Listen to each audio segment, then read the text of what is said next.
حضرت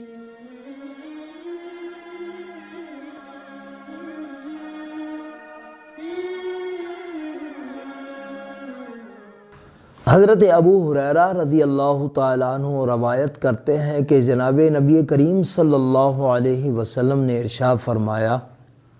کہ وہ مجلس ان لوگوں کے لیے قیامت والے دن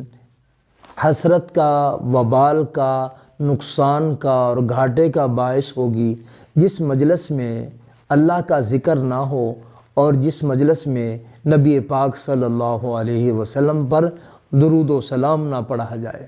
یعنی اللہ کو اختیار ہے کہ قیامت والے دن ان کی اس مجلس پر ان کی پکڑ فرمائیں یا ان کی بخشش فرما دیں۔ اس لیے ہمیں چاہیے کہ جب بھی کسی مجلس میں بیٹھیں، کسی بیٹھک میں بیٹھیں، کہیں بھی بیٹھیں، کسی بھی معاملے میں بیٹھیں تو اس میں اللہ کا نام بھی لازماً لیں اور پیارے نبی صلی اللہ علیہ وسلم پر درود و سلام بھی لازمی پڑھیں، تاکہ اگر وہ مجلس گناہ کی ہے یا اس مجلس میں ہم سے کسی طرح کا کوئی گناہ والا کلمہ،